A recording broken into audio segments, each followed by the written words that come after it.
안녕하십니까 시청자 여러분. 애국정책전략연구원의 원장인 이주천입니다. 반갑습니다. 오늘 5월 13일인데 내일 모레 걸피 3일 뒤에는 그 유명했던 5.16 1961년 5.16 박정희 소장의 군사혁명, 저는 이걸 뭐 쿠데타라 하지 않고 군사혁명이라 그러는데 그 60주년이 되는 해다, 이렇게 말씀을 드릴 수가 있습니다. 저희들이 때는 군사혁명으로 배웠는데 지금 교과서를, 중고등학교 교과서를 보니까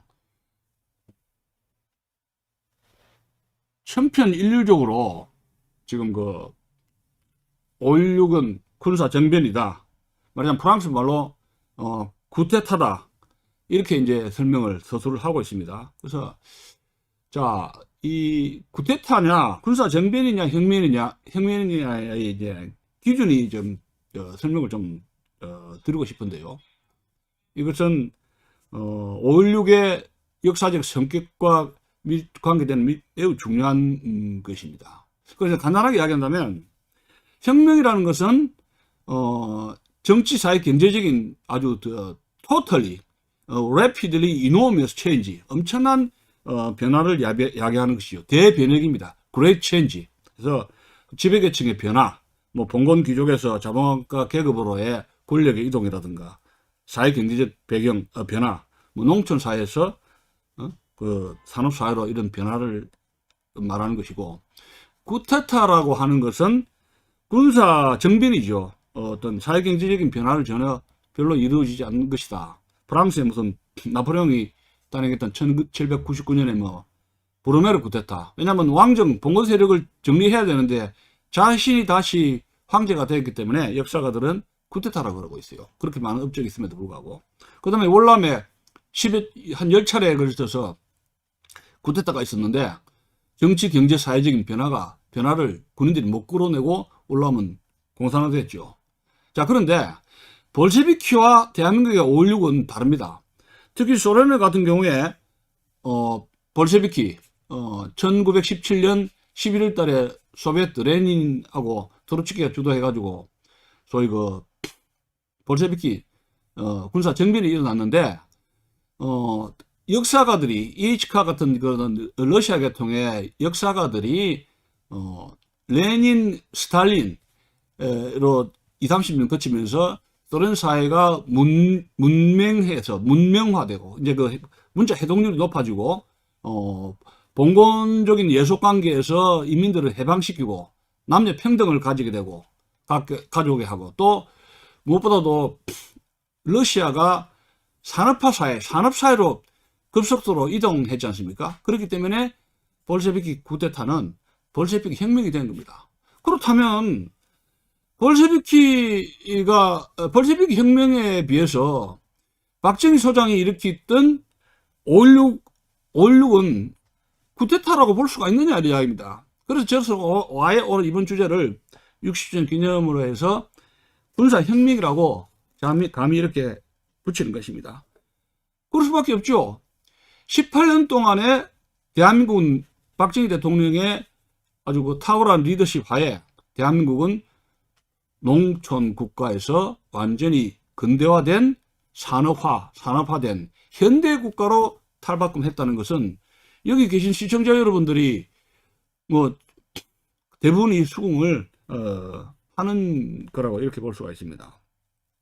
특히 그 제가 읽고 감동을 받았던 것은 뭐 한 읽은 지는 한 10몇 년 되는데요. 강의록에서 건국과 부국이라고, 건국 대통령 이승만과 부국 대통령 박정희 두 분의 영도력을 이렇게 고찰을 했습니다. 정치학자인데 김일영 교수는 성대 정치학 교수로서 지금은 이제 그 병으로 일찍이 돌아가셨습니다. 그래서 이 책의 핵심은 그겁니다. 신생 국가를 여러 가지 비교를 해가지고 민주화 지수, 산업화 지수로 쭉 했는데 결론은 뭐냐면 10여 개의 우리나라의 다른 나라 국가의 2차 대전 이후의 나라들과 대한민국을 비교를 했는데 먼저 경제 발전을 이룬 나라가 민주화로 갔다, 더 잘 살게 됐다, 그런 결론입니다. 처음부터 뭐 민주화한다 한 이런 후진 제3세계 국가들은 다 지금도 어려움에 처하고 있다. 대한민국보다도 경제적으로도 그렇고 살지 못하고 있고 민주주의 수치도 낮다. 이렇게 하는 이런 것이 여기 김일영 교수가 쓴 책의 결론이었던 겁니다.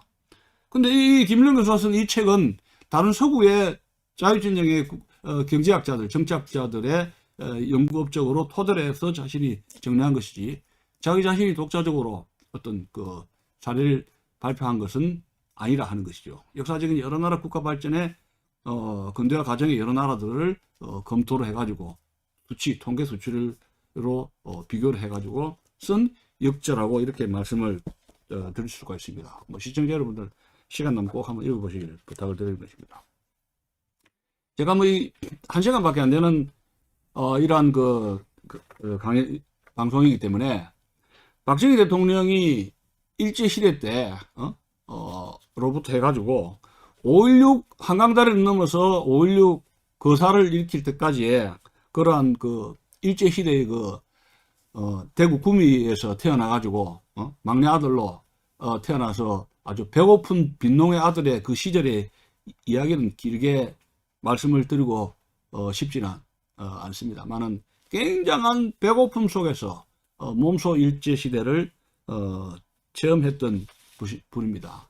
그러니까 5.16 거사를 일으킨 이유도 이승만 대통령이 위대하고 외교의 귀신이라고 그랬지 않습니까? 외교의 귀신이고 미국을 끌어들여 가지고 북한 괴뢰군을 막고 38선을 휴전선 이북으로 중공군하고 북경을 내쫓았지만 나라는 온전히 지켰지만 이승만 건국 대통령이 배고픔을 해결하지 못했다는 얘기예요. 장면 정권도 마찬가지입니다. 내각제로 하고 대통령 중심된 문제가 많다 해가 내각제로 고치고 했지만 더 민주정부를 하겠다고 만들었지만 장면 정부도 배고픔을 해결하지 못했다는 겁니다. 우리 민중들의 배고픔 해결은 일제시대도 물론이지만 일제시대의 조선시대, 고려시대, 통일신라시대도 임금이 천하임금도 민중들의 배고픔을 해결하지를 못했습니다. 그 이유는 뭐냐입니까? 산이 많죠. 70%가 산이고 30%가 이 평야지대인 것이 한반도의 그 지정학적 조건인데 그 당시에는 뭐 19세기까지 전부 다 농촌 사회이기 때문에 농지가 어느 정도 있느냐에 따라서 그것이 국력이었던 시절에는 그 배고픔을 임금도 해결하지 못했는데 그 2000년의 민중의 꾸루꾸루 하는 보릿고개 배고픔을 해결하신 분이 뭐 부국의 영웅이라고 하죠. 저는 박정희 대통령이다 이렇게 감히 말씀을 드리는 것입니다. 제가 박정희 대통령 이렇게 아들처럼 이렇게 일방적으로 찬양하다는 게 아니라 이런 기록에 대해서는 운동권 출신들도 김대중도 끄뻑끄뻑 인정을 하는 그런 역사적 업적이라는 것을 말씀드리는 것입니다. 근데 한 20, 30년부터 세태를 가만히 보니까 5.16이 다가오는데 이틀 뒤에인 5.18 이 민주화도 뭐다 해가지고 5.16은 깡그리 잊어버리고 5.18만 민주화 운동이다 성역 5.18에 가서 인사하러 가가지고 난리통이에요. 우리나라 역사가 5.16이 있고 난 뒤에 5.18이 있었지 5.18이 5.16보다 앞선 건 아닙니다 여러분. 5.16을 제대로 알고 5.18을 알아야 된다. 그 민주화 운동인이 가서 저라고 영령한테 울고불고 하지 말라는 게 아니에요. 그러나 5.18 이전에 우리 국민들은 젊은 세대들은 5.18 이전에 보릿고개에서 그 고생을 차는 배고픔 속에서의 그 견뎠던 보릿고개를 해결했던 그것을 해결하기 위해서 거사했던 박정희 소장의 그 5.16 거사 이 애환 이 역사 배경 그 과정을 청소년들이 제대로 알아야 대한민국이 오늘날의 정치, 경제, 사회적인 위기를 저는 벗어날 수 있다 하기 때문에 제가 감히 이 자리에 가서 말씀을 드리는 것입니다.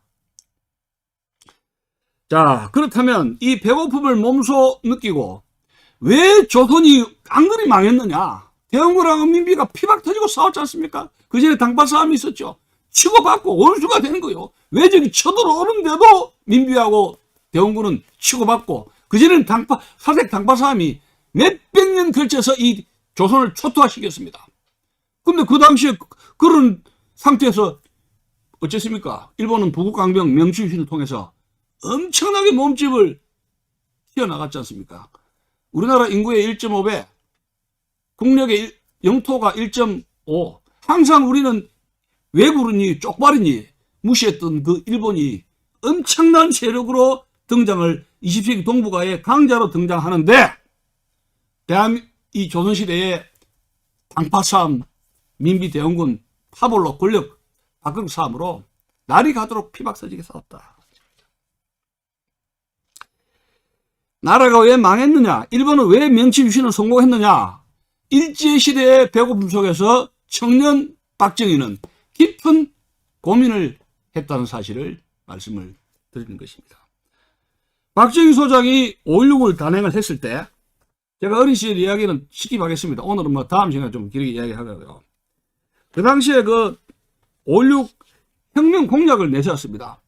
어떤 이 정비를 일으켰으면은 왜 이렇게 했는가를 납득을 시키고 뭐 약속이 있을 거 아닙니까? 그게 혁명 공약인데 6개의 혁명 공약을 발표를 했습니다. 그거 제가 잠시 보면 6가지인데 1번 반공을 국시의 제1로 삼고 지금까지 형식적이고 구호에만 그친 반공체제를 재정비 강화한다. 그렇게 했지 않습니까? 두 번째, 유엔 헌장을 중시하고 국제협약을 충실히 이행할 것이며 미국이 위시한 자유반과 유대를 공고히 한다. 그 약속을 지켰죠. 셋째입니다.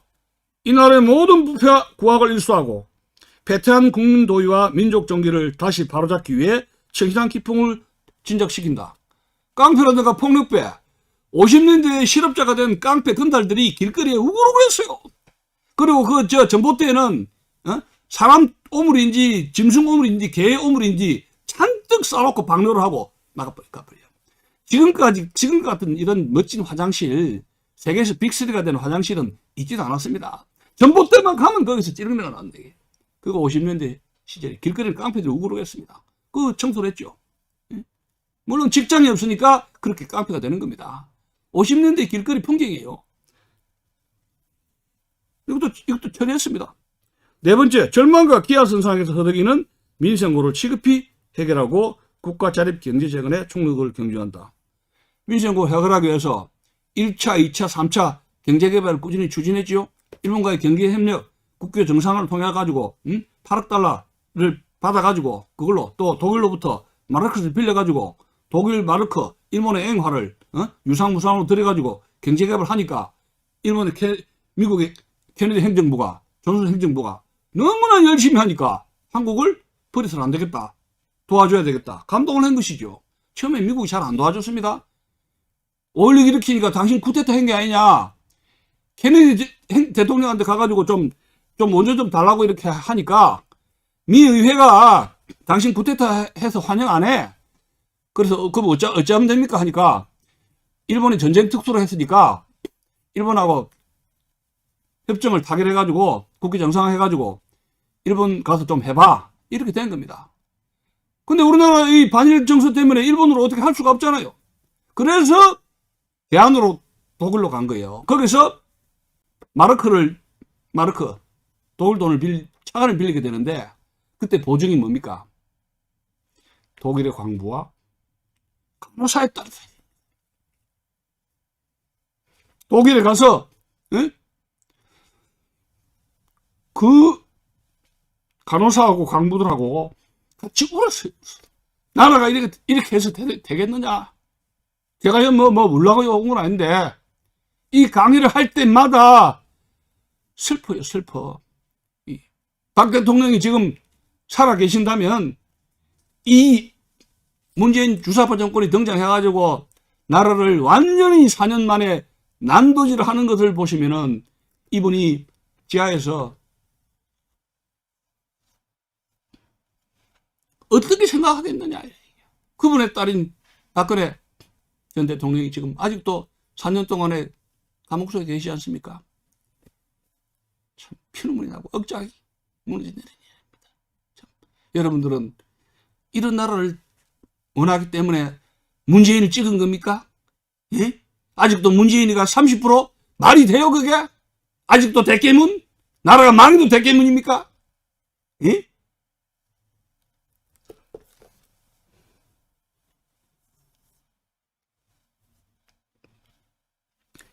일본과의 경제협력, 독일과의 마르크화를 받았죠. 그래서 미국이 감동을 해가지고 경제 문제를 하고 계획경제를 했죠. 1차, 2차, 3차 경제개발계획, 경공업을 활동화시키고 수출을 진작시키고 그러면 뭐 옷, 신발 팔고 가발 팔다가 나중에는 뭐 반도체, 자동차로 해가지고 중화학공업으로 해가지고 막 밀어붙인 거 아닙니까? 그럼 막 밀어붙이다 보니까 일을 안 하거나 깽판 지기거나 몬떼질을 하거나 범죄 행위를 하거나 이렇게 협조를 안 하는 야당들 그럼 어찌 됩니까?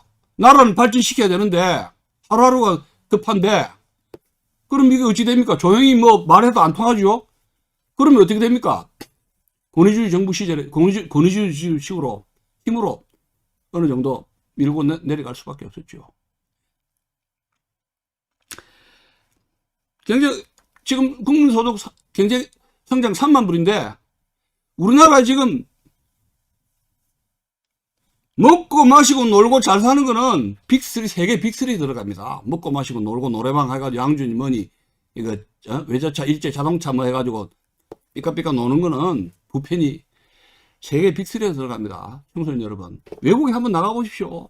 지하철 화장실 이런 놀고 먹고 마시는 문화 우리나라보다 잘 된 데 없습니다. 그 다음에 5점 볼까요?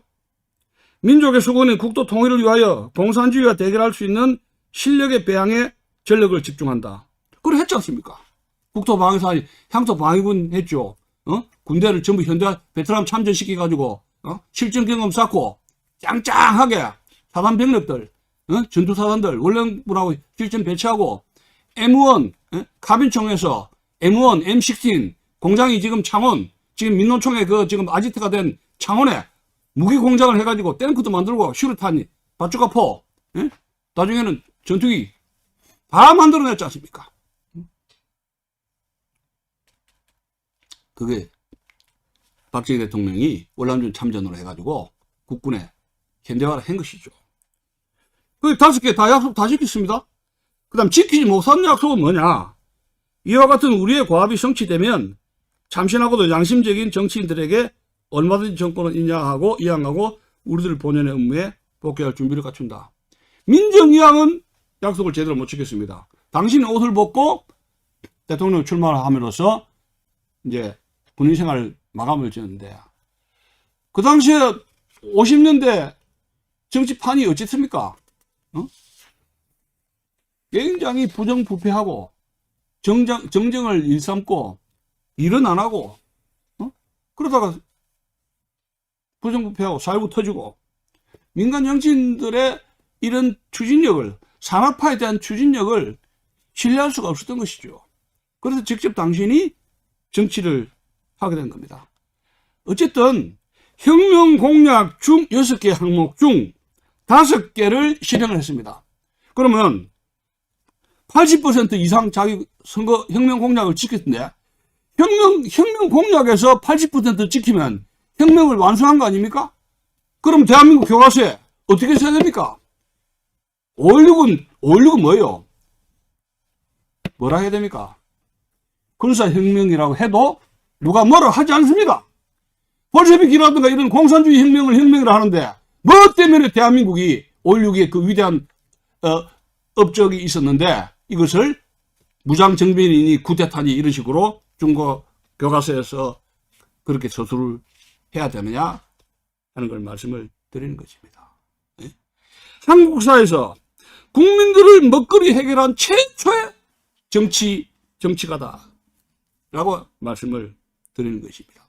그리고 박정희 대통령의 리더십은 미국에서 이 유신 때 프레이즈 상원의원이다 뭐 해가지고 이런 지식인들 언론인 뉴욕 타임즈에 얼마나 박정희 대통령의 유신 장기 집권 독재다 뭐 해가지고 씹었습니까? 근데 12국 다 끝나고 나가지고 박정희 대통령을 평가하는 미국의 논문들 이런 걸 박정희 대통령을 평가하는 이런 데 보니까 우리가 뭐 이렇게 좀 딴지를 걸고 했지만 어쨌습니까? 박정희는 한국에서 가장 위대한 인물이었다. 인정을 하는 거예요.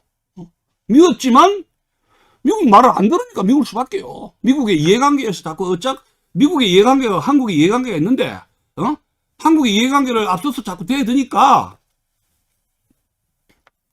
그래서 싫어한 거 아닙니까? 그렇지만 박정희 리더십은 인정한다. 미국의 대통령, 미국의 관료들이 다 인정을 한 것인데 해외에서도 새마을운동 배우러 오겠다고 오지요. 아시아, 아프리카에서도 오지요. 등소평이가 가장 존경한 인물이 누굽니까? 모택동이 아닙니까? 등소평은 모택동보다도 박정희를 더 숭배했어요. 그래서 박정희의 개발 모델을 배워가지고 오늘의 중국 공산당의 산업혁명을 이룬 게 등소평의 박정희 모델 전략 아닙니까? 근데 우리는 박정희를 버렸습니다. 5.16의 참배, 국민의힘당이 5.16에 가서, 5.18에 가서 인사한다, 사과하러 간다고 하죠. 뭐 좋습니다. 뭐 가라 그래요. 소풍, 5.18 봄수분 가는데. 그 전에 어디로 가야 됩니까? 예? 현충원에 가서 박정희 대통령한테 절을 하고, 산업화했으니까 고맙습니다. 한 뒤에 그런데 민주화도 가야 되겠습니다. 하면 말이 되잖아요. 그래도. 이게 뭐예요, 이게, 국민의힘당. 예? 하지 말라는 건 아니에요. 근데 바람에서 취해줘야죠. 1980년 이전의 역사를 알아야 될 거 아니에요? 젊은 세대들이 무슨 초선이고 정치만 하면 국회의원 빨치만 다음 다야? 역사를 똑바로 알라. 저는 그 말씀을 드리는 것입니다. 5.16 정신을 무시하니까 나라가 완전히 작용화되고 이 다단계 공산화에 의해서 지금 빨갛게 영도다리가 빨갛게 물듯이 온 남한의 나라가 남조선 인민민주주의 공화국으로 지금 낭떠러지에서 지금 급전직하 지금 떨어질 레드 코리아 일보 직전이라는 것을 말씀을 드리는 것입니다. 18년간 집권을 했는데 거기에 박정희 소장처럼 군에서 전역을 해가지고 정치를 하신 분들이 있죠. 장창을 하신 분들이 있는데 여러분 지금 요번에 지금 문재인 정부가 세 사람의 장관을 시키겠다가 청문회를 했는데 그 세 사람의 이력이라든가 그 경력이라든가 부정부패라든가 교통 딱지라든가 도자기를 천몇 점을 해가지고 장사를 한다든가 옛날에 박정희 대통령 밑에서 장관하고 차관한 사람들의 이 관료들이 이렇게 쓰레기 같은 이런 인물들이 있었습니까? 물론 별을 달았지만 이 군인 출신들이 얼마나 애국심으로 뭉쳤습니까? 국가에 대해서 충성을 하고 이 나라를 정말 한번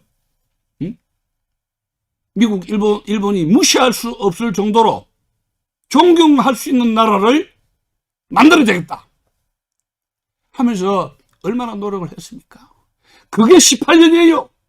근데 지금은 이 박정희 대통령과 그 군부 엘리트 계급들이 공무원 그 전문 집단들이 이 나라를 살린 그 부유를 지금 완전히 지금 갉아먹고 있습니다. 무임승차죠. 무임승차. 왜 이래 됐습니까? 역사를 안 가르치기 때문에 5.16 혁명의 역사를 가르치지 않기 때문에 지금 대한민국이 완전히 붉게 썩어 문드러지고 있다는 것을 말씀을 드리는 것입니다. 피를 토하는 심정이요. 여기 이제 여기서 강의 나오고 힘쓰고 이렇게 하는 것도 지금 저는 몇 년 안 남았다고 봅니다. 근데 이 망해간 나라 참 그냥 놔두고 갈라니까 좀 아찔해요. 아찔해. 예? 이 나라가 언제부터 이직이 되었냐 이렇게. 민주 아니면이 민주의 나라가 망했어요. 민주가 다가 아니지 않습니까? 역사는 하나의 민주주의는 하나의 과정이지. 그 2000년 그런 모든 정치 체제에서 이렇게 하나의 진행형의 하나의 그 중에 하나 원오브댐으로 민주주의라는 것이 있다는 것이지. 민주주의가 무슨 신분단지처럼 이 완전 민주화 유공자를 하면 다야? 나라 말아먹은 사람들이 민주화라, 나는 민주화 세력이다, 나는 인권 변호사다, 나는 인권이들 편하다, 민주화다. 이런 그 휘황찬란한 완장을 차고 국민들을 수십 년 언론을 통해서 속인 세력들이 나라를 완전히 아작을, 도륙을 내고 있다는 점을 말씀을 드리는 것입니다. 그러면 이러한 구태사에서 혁명으로 가는 과정에서 지금 50년대 이승만 정부가 12년 만에 이승만 대통령이 3.15 부정선거를 해가지고 4.19 학생의거 혁명을 합시다 해서 이제 무너졌는데 그 뒤안길에는 미국이 있었다는 이야기입니다. 미국이 57년, 58년, 59년 3년 동안에 미국이 주는 이 식량 무상 원조를 딱 줄여가지고 목을 딱 재버려요. 그러니까 배고프다 못 살겠다, 죽기 전에 살기 겠다 해가지고 50년 선 겁니까? 오늘 야당 후보가 그 구호가 그 사람을 찍지는 않았습니다만은 확 어필되는 겁니다. 죽기 전에 배고파 못 살겠다, 죽기 전에 살길 찾자. 이야, 그 사람은 당선 떨어졌습니다만은 앞이라는 것이 바로 배고픕니다. 근데 장면 정부도 배고픔을 해결하지 못했는데 1년 동안에 걸쳐서 장면 정부가 경제개발 하려고 브루프린트를 만들어 가지고 했는데 5.16 군사혁명이 끝나고 나서 보니까 장면 총리 책상 밑에 경제개발 하겠다는 브루프린트가 있었습니다. 아무리 훌륭한 계획을 세워도 그것을 추진할 수 있는 실천력이 없으면 그거는 휴지 쪼가리나 마찬가지죠. 실천력이 없는데 무슨 정신합니까? 그랬어요. 그러면 미국이 50년대에 이승만 정부가 몰락을 하는 데 있어서 이승만의 반일 정서를 극복하지 못한 겁니다. 이승만 정부가. 그 리 라인, 닥터 리 라인, 평화선. 그래가지고 일본 어부들이라든가 어선들 억류시켜가지고 그랬죠. 일본하고 협상을 안 하고 계속 미국 말을 안 듣고 일본과 반일 각을 세운 겁니다. 10년 전 동안. 6.25 때도 미국은 이승만을 아웃시키려 하다가 대타가 없다 해서 클라크 장군이 반대하고 이래가지고 이승만을 제거하려는 에버레디 아퍼레이션을 포기해 버렸습니다. 그런데 미국이 이승만 제거 작업을 포기한 사이에 한국군 장성 중에서 이용문 장군을 있던 그런 이휘하의 그런 박정희 소장이나 이런 사람들이 이거 도저히 안 되겠다 해서 10년 동안에 걸쳐서 이 정치가들, 썩은 정치가들 두어서는 나라의 미래가 없다. 왜? 6.25 전쟁을 통해서 군인들이 6개월, 1년 해가지고 미국의 웨스트 포인트라든가 버지니아 밀리텍이라든가 군사 이 교관으로 해가지고 중령 소련급 출신들이 군 출신들이 미국에 6개월 단기 유학을 하면서 미국을 가보니까 눈이 확 뒤집어 버렸어요. 대한민국은 완전 논두랑 판잣집 국가인데 미국의 문명이 어떻게 됩니까? 눈이 휙 뒤집어질 거 아닙니까? 미국의 문명을 보면은 김옥균이가 일본 가가지고 동경 가가지고 휙 뒤집어진 거랑 똑같아요. 이거 안 되겠다는 이게 치고 올라올 거 아닙니까? 군인 출신들이 가장 먼저 미국의 서방 세계의 그 초강대국 미국의 발전상을 보면서 눈이 뒤집어져 버린 거예요. 그러니까 그 사람들이 자연적으로 이 나라는 이래서는 안 된다. 이런 심정이 모였고, 이런 것이 가장 청렴결백했던 박정희 장군 밑으로 6.48기, 6.45기를 중심으로 해가지고 모였던 것이고, 해병대병들 합쳐가지고 한 3,500, 6,000명? 한강다리 그때 한두 개밖에 안 됐습니다. 그 철기를 넘어가지고, 한강다리를 넘어가지고 소위 5.16이 성공을 했던 것인데요.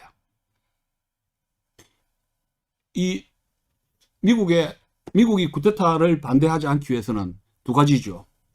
반공을 국시를 해야 되겠다. 미국이 한국 반공의 교두보로 해야 되겠다. 둘째 뭐냐면 일본 문제입니다. 이승만 정권이 일본 문제를 반일 정서를 해결하지 못하고 결국 정권이 넘어졌는데 일본이 엄청나게 6.25 경제 특수라 해가지고 2차 대전 때 완전히 망한 원자폭탄 두 방에서 완전히 거지가 된 나라가 한국 전쟁을 6.25를 통해서 어떻게 됩니까? 2차 대전 패망했던 2차 대전 전에 전쟁에 있었던 그 경제 성장의 GDP를 오버해버렸네요. 그러면 우리나라의 이 지식인 그룹 이런 사람들은 지금도 일본이 우리보다 앞서간다 하면은 배가 아픈지 고픈지 배가 따르르 끓지 않습니까? 이렇게 아이고 사도인 논산 배고프지. 우리가 일본은 잘 사는 것 굉장히 배 아파하잖아요. 근데 6.25 터져가지고 완전히 망한 나라가 6.25 때문에 다시 성장한 일본을 보면은 그때의 심정은 어떻겠습니까? 근데 일본과는 안 된다. 일본은 이기자. 근데 이길 방법이 있습니까? 박정희는 이런 겁니다. 일본에 만주 공관학교 있었죠. 일본어도 하죠. 일본 육사에서도 6개월 동안 있었죠. 일본을 너무나 잘 압니다. 명치 주신 책을 보니까 부족하면 잘난 사람한테 배울 수밖에 없다는 걸 깨달은 거예요. 그게 실용주의 정치, 프라그마티즘이에요. 실용주의. 일단은 아리가또. 일단은 자세를 굽혀서 강자에게 배워 힘을 키워야 되겠다. 그게 그 길의 기본 정신이라 해. 그리고 우리는 일본에게 받을 권리가 있지 않느냐? 그 미국이 한 말이에요. 한국은 미국에 구걸을 해야 되는데, 일본에 대해서는 우리가 요구를 할 수가 있잖아요. 거지 동냥하는 거하고 달라하는 거하고 다르죠. 우리나라 사람들이 자존심 세지 않습니까? 그래서 일본에게 박태준을 보내가지고 일본어를 제일 잘하는 당신의 부하를 파견하시오. 연락이 된 겁니다. 일본 정계하고 이 기업가 쪽에 관계하고 기업가 쪽으로. 그래서 박태준을 시켜가지고 그 중학교를 갖다가 박태준이가 일본에서 나와서 일본 아주 유창하게 나왔습니다.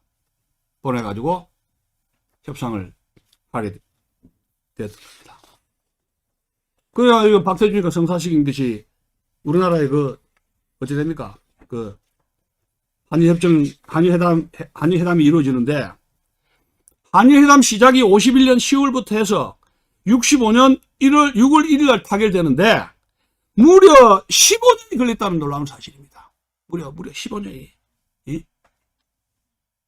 그래서 이걸 타결 방식으로 해서 그게 김종필 오일화 메모를 통해 가지고 해결이 되는데, 무상자금 3억, 유상자금 2억, 상업자금 3억. 그걸로 우리나라 경제발전에 실튼 좋든, 외놈 돈이라 합시다. 실튼 좋든 우리나라의 경제성장에 시드마니가 되었다는 사실입니다. 그 돈 중에 많은 돈이 오늘날 여러분 제조업의 그 기본적인 것이 된 여러분 제철산업, 포항제철에 돈이 3억 이상 들어갔습니다. 그 포항제철에 박태준 사장이 일본에 가가지고 신일본 제철한테 가가지고 애걸하다시피 해가지고 기술 그 사람들은 기술 한 주면 그만이에요. 돈만 뚝 주고 알아서 하라고 하면은 그 건조 부리면 우리만 바보 되는 거예요.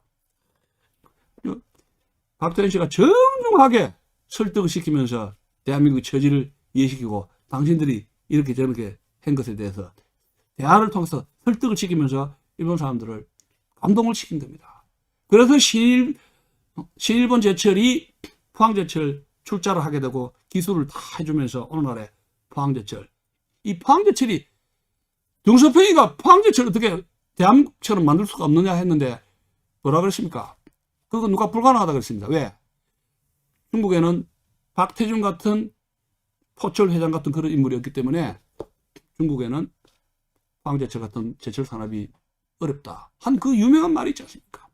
그 박태준의 부하가 바로 박정희 대통령 밑에서 일했다는 점입니다. 일본하고 정상화 되면서 한번 생각해 보십시오.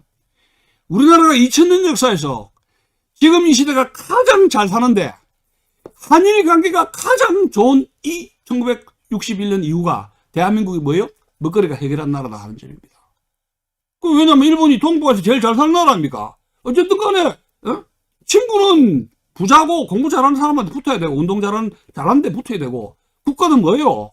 잘난 나라하고 부강한 나라하고 동맹을 맺어가지고 붙어야 잘 먹고 잘 살고 부강하게 되는 거는 인간의 역사의 이치의 ABC예요.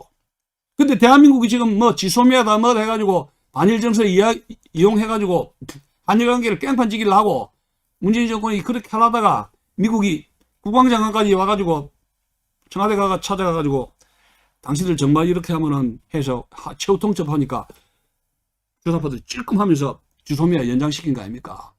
일본은 미국은 한일 관계를 그렇게 중요시했다 하는 점인데 박정희 대통령은 그 미국의 의도를 읽고 그럼 내가 해결하지. 알렉산더 대왕이 그런 고르게가 큰 무슨 옛날 수수께끼를 해가지고 매듭이 있다는데 그거 내가 풀지 해가지고 칼로 베가지고 매듭을 풀어 해결했던 거니까. 박정희 대통령 아니면 한일 관계 매듭을 누가 풀었겠습니까? 그런데 지금 문재인 정부는 다 다시 어깃장 넣었죠. 일본하고 지금 한번 시비를 걸어가지고 반일정서 이용을 해가지고 어깃장을 놓으면서 뭔가 이 대한민국을 고립시키려고 지금 눈이 벌겋게 있는데 이건 매국행위라 일종의 나라가 지금 이 꼴에 이 정도 됐다는 거예요.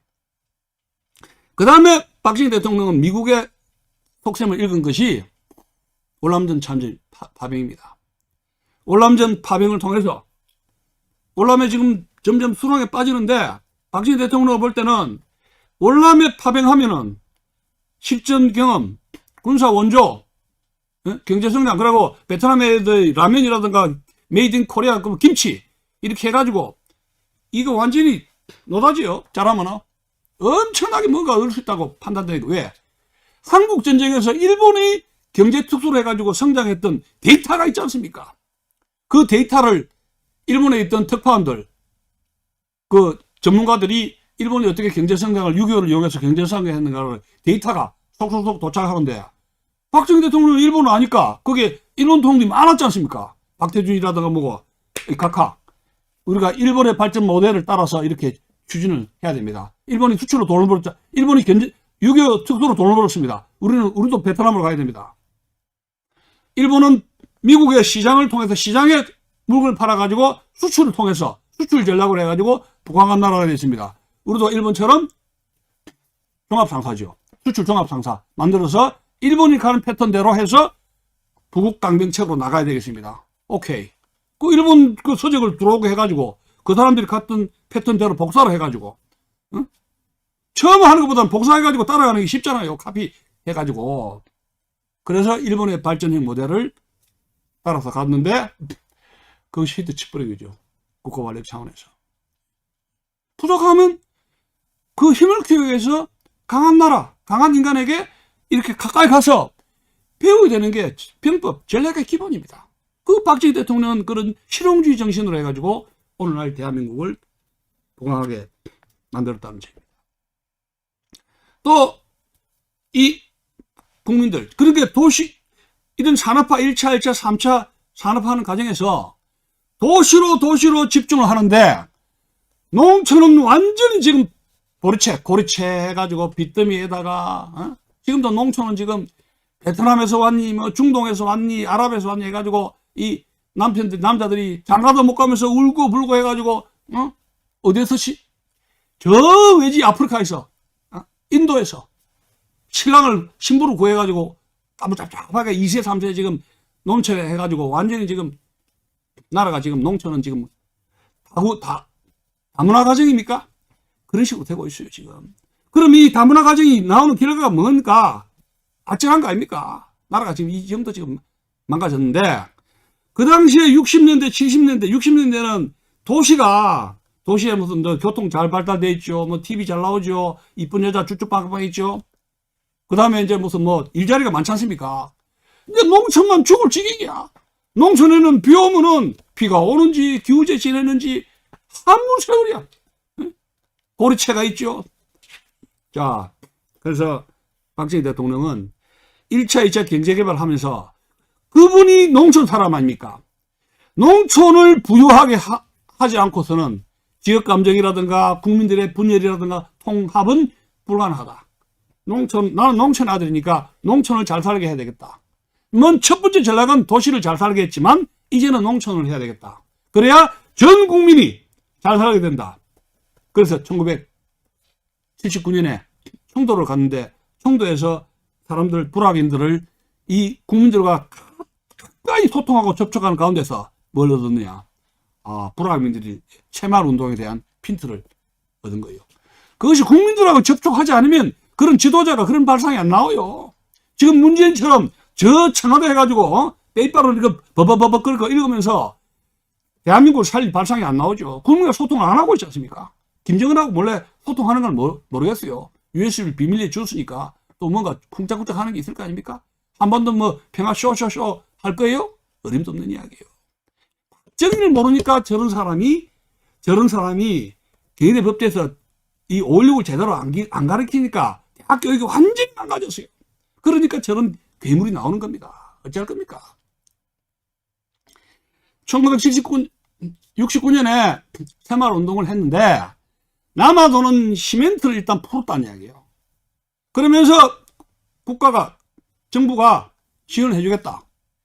지금처럼 1인당 가구 뭐 100만원, 10만원, 경기도에 이번에 10만원 해가지고 했더니 돈을 막 실업수당이다, 막 돈을 풀어가지고 빚더미 국가를 만드는 게 아니고, 일단 새마을운동이라는 것은 열심히 일하고 뭔가 할 수 있는 분야자 자기들끼리 그 촌락에서 열심히 하려고 자조적으로 몸부림치는 그런 데 우선적으로 지원하면서 시장에서 경쟁을 북치겠다 얘기해요. 그러면 나는 새마을운동 안 한다 하는 사람은, 그러면 그걸 그만두라 이야기야. 싫으면 그만두라 이야기야. 그러니까 이제 혜택을 받은 사람들은 경쟁해가지고 상을 받고 더 잘 하죠. 여러분, 1974년에 8월 15일 날 유경수 여사가 문세각의 흉탄에 의해서 결국은 비극적인 삶을 마치게 됐는데, 그 기록을 보면은 박정희 대통령이 새마을 지도자와의 새마을운동 회의가 있습니다. 지도자들 그 사례 발표 회의.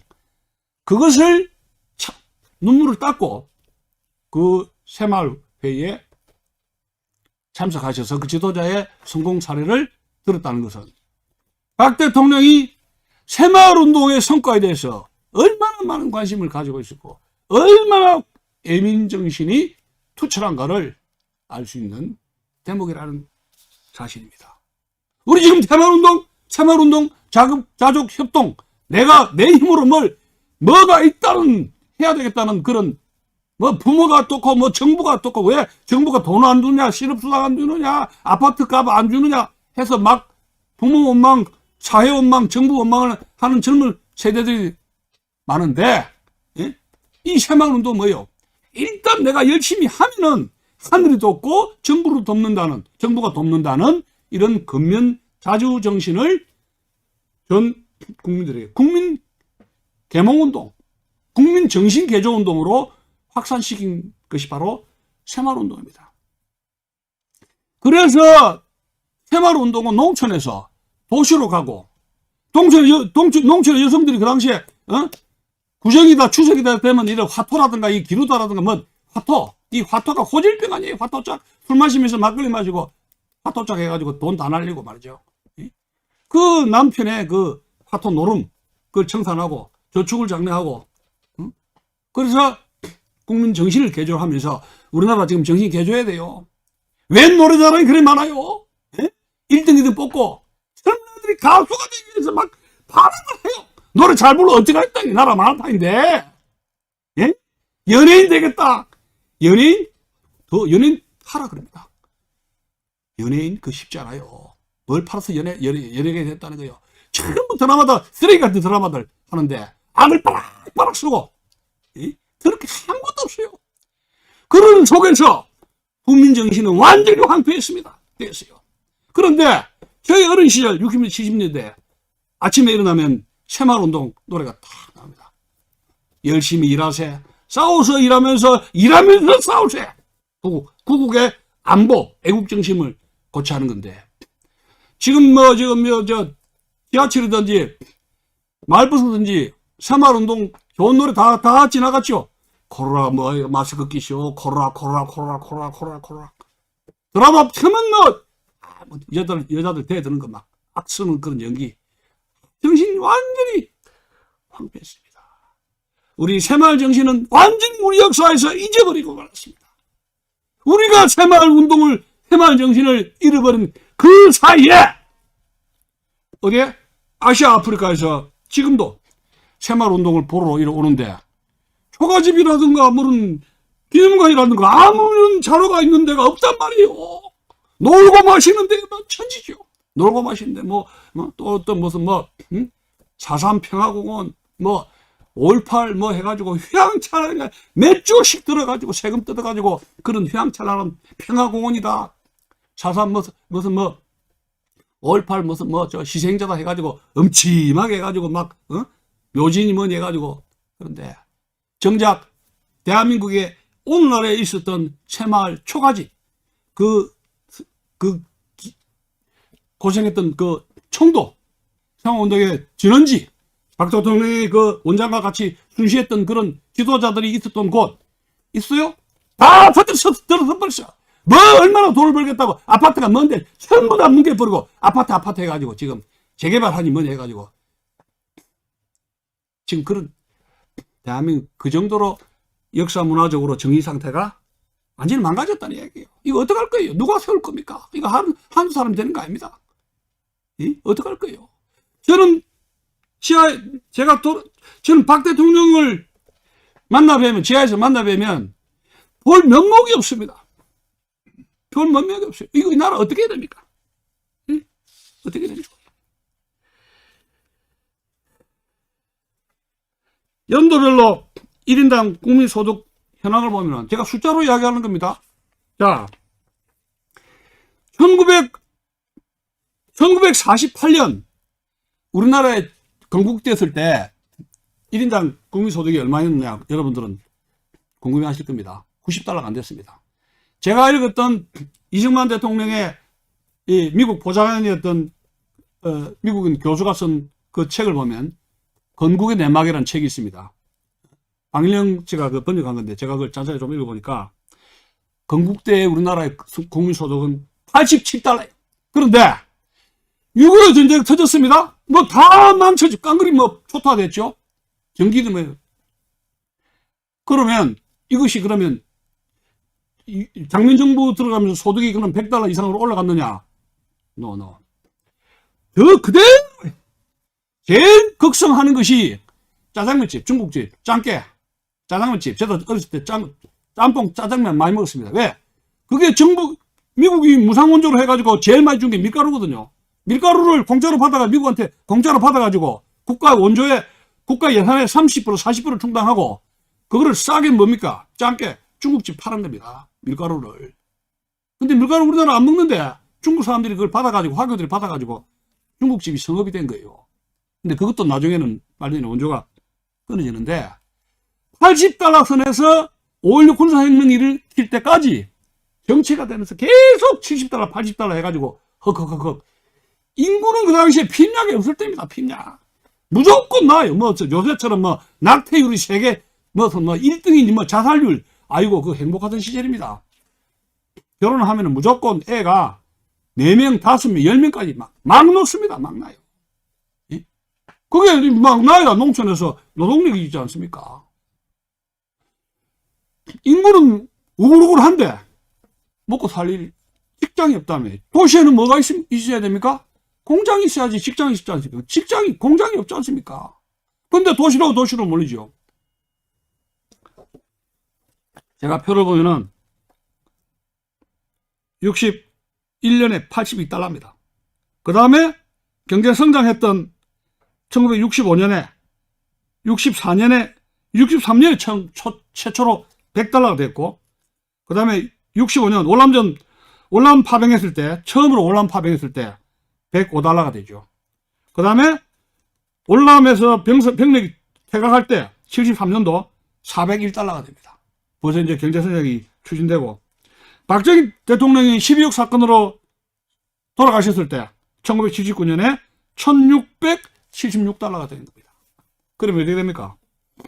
10배 이상의 경제성장을 했던 것이고, 결국은 박정희 대통령이 지킨 혁명 공약으로 했던 것 약속은 대부분 지켰다는 겁니다.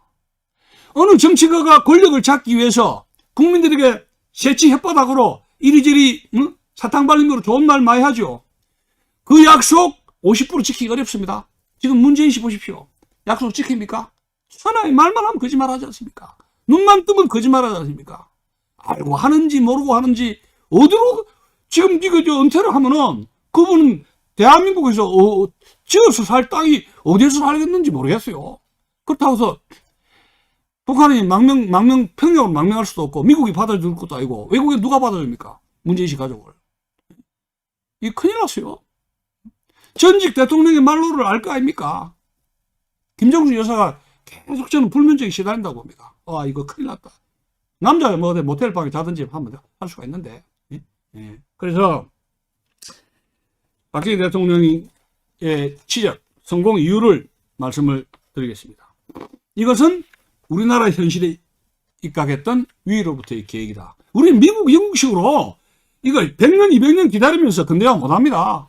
정부가, 선각 엘리트가 하는 거죠. 위로부터의 계획이고, 경제성장을 정치 발전보다 선행했다는 거. 그런 것이 맞아떨어졌습니다. 지방자치제 통일될 때까지 좀 미뤄라. 이게 선거 많이 하면 나라 망한다 했습니다. 지금 나라 망하고 있지 않습니까? 지자체 선거다 뭐다 선거다 해가지고 보궐선거다 뭐다 해가지고 해마다 선거하는데 나라 지금 망하게 생겼어요. 효율적인 전문적인 관리자가 있었다. 지금처럼 눈치만 보는 관료가 아닙니다. 옛날에는 자기 소신을 가지고 애국심을 가지고 청렴결백한 관리 집단이 박정희 대통령을 밀어줬다. 박정희 대통령의 비전은 이런 목표가 있었습니다. 나는 제2의 일본을 일본처럼 세컨 재팬이죠. 일본 사람. 잘하면 뭐 하는 겁니다. 제2의 한국을 일본처럼 만들겠다. 일본은 그 당시에 굉장히 부강한 나라였으니까 미국과 전쟁을 벌린 나라 아닙니까?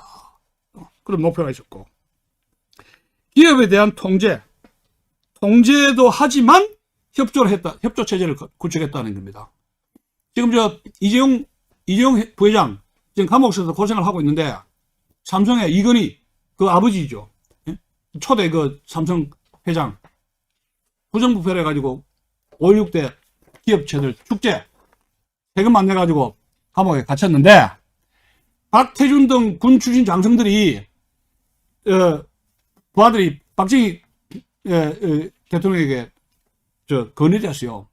이거 기업체들 좀 풀어주고 그 대신 그 제값을 국가가